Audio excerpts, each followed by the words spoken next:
নমস্কার বন্ধুরা, আমার আজকের রেসিপি ব্রেড চকলেট পেস্ট্রি। রেসিপিটা বানানো খুবই সহজ। এবার দেখে নিন রেসিপিটা কিভাবে বানাই। প্রথমে আমি এখানে মাত্র 10 টাকা দিয়ে একটা চকলেট সিরাপ নিয়েছি। এটার সঙ্গে লাগবে আরও কিছু উপকরণ।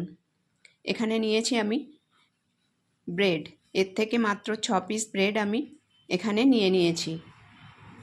এবার এই ব্রেডগুলো একটা চাকু বা ছুরির সাহায্যে ধারের যে বাদামি অংশগুলো আছে অংশগুলো কেটে বাদ দিয়ে দেব, দিয়ে ভিতরের শুধু সাদা অংশটা নেব।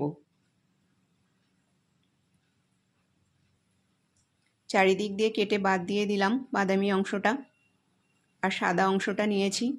একইভাবে আমি সব ব্রেডগুলো কেটে নিয়েছি। এবার নেব কয়েকটা বিস্কিট। এখানে আমি চকলেট ক্রিম বিস্কিট নিয়েছি। 6টা নিয়েছি, কিন্তু আমার এখানে 6টা লাগবে না।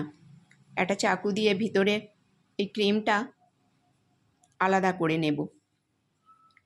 ডিজাইন করার জন্য এই ক্রিমটা আমার লাগবে, তো এখান থেকে আমি 5টা মাত্র এই ভিতরের ক্রিমটা নিয়ে নেব। আর যে 6টা বিস্কিট নিয়েছি এতগুলো আমার লাগবে না, সেই 5টা ক্রিম লাগবে আর চকলেটটা নিয়ে নেব।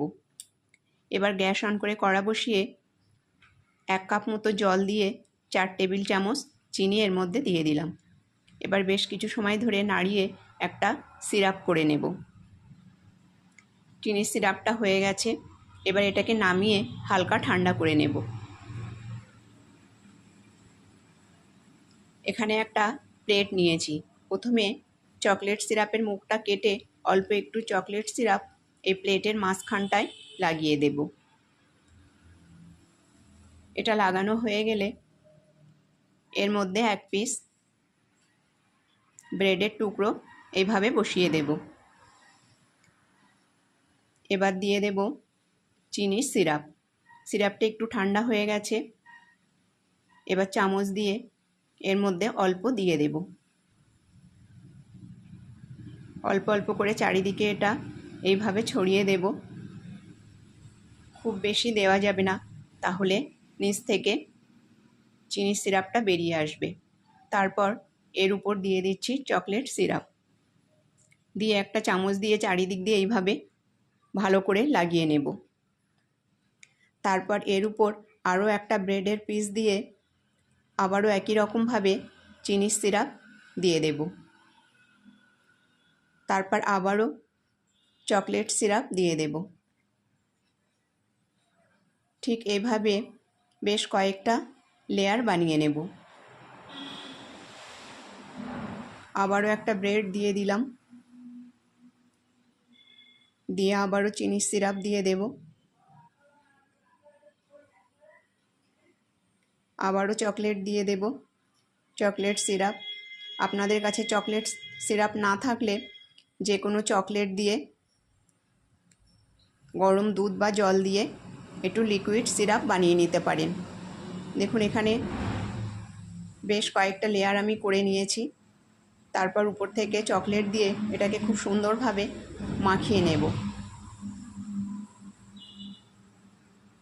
চামচ দিয়ে ভালো করে এটা মাখিয়ে নেব। এটা মাখানো হয়ে গেছে। এবার এখানে নিয়েছি একটু গরম দুধ, নিয়ে এবার যে বিস্কিট থেকে ক্রিম বার করে নিয়েছি এখানে আমি মাত্র 4 পিস বিস্কিট দিয়ে প্রথমে দুধের মধ্যে এটা গুলে নেব। আরও একটু দুধ আমার লাগবে।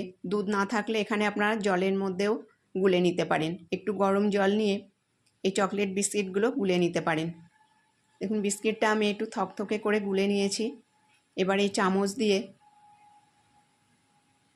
এই বিস্কিটটা চারিদিকে লাগিয়ে দেব। এইভাবে সুন্দর করে এই ব্রেডের চারিদিকে এটা লাগিয়ে দিতে হবে।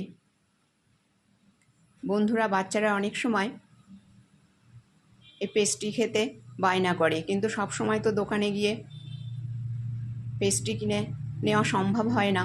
তো আপনারা খুব সহজেই এটা বাড়িতে বানিয়ে নিতে পারবেন। দেখুন আমি ওটা খুব সুন্দর করে চারিদিকে লাগিয়ে নিয়েছি। আরও সামান্য একটু দুধ আর 2 পিস চকলেট বিস্কিট লেগেছে, অর্থাৎ 3টে আমি চকলেট বিস্কিট দুধের মধ্যে গুলে পাউরুটির চারিদিকে লাগিয়ে দিয়েছি।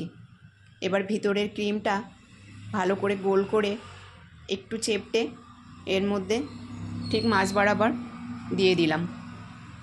একই রকমভাবে আরও একটা এইভাবে দিয়ে একটা ডিজাইন করে নেব। দেখুন এগুলো হয়ে গেছে। এবার এগুলো একটু ভালো করে চেপে দিতে হবে যাতে এটা পড়ে না যায়। আর উপর থেকে একটু ভালো লাগবার জন্য এখানে সামান্য গুঁড়ো দুধ দিয়ে দিচ্ছি। আমি গরুর দুধের মধ্যে চকলেটটা গুলেছিলাম, চকলেট বিস্কিটটা আপনারা গুঁড়ো দুধের মধ্যেও এটা গুলে নিতে পারেন। এবার কয়েকটা চেরিকে মাঝখান থেকে কেটে নিয়ে এইভাবে বসিয়ে একটা ডিজাইন করে দিলাম। তো খুব সহজেই এটা আপনারা ঘরেতে বানিয়ে নিতে পারবেন। আমার আজকের এই রেসিপিটা যদি আপনাদের ভালো লেগে থাকে তাহলে লাইক, শেয়ার আর চ্যানেলটাকে সাবস্ক্রাইব করবার অনুরোধ রইল। দেখুন চারপাশটা দেখিয়ে দিলাম কত সুন্দর। মাত্র 4-5টা বিস্কিট দিয়েই, স্রেফ বিস্কিটের ক্রিম লাগবে 5টা ডিজাইন করবার জন্য, আর মাত্র 3টে বিস্কিট দিয়েই এটা বানিয়ে নিতে পারবেন। এটা আমি একটু কেটে দেখাচ্ছি। খুব সহজেই এটা হয়ে গেছে। আর ভিতরটাও দেখুন কত সুন্দর হয়েছে। তো ভিডিও ভালো লাগলে লাইক অবশ্যই করবেন। ধন্যবাদ।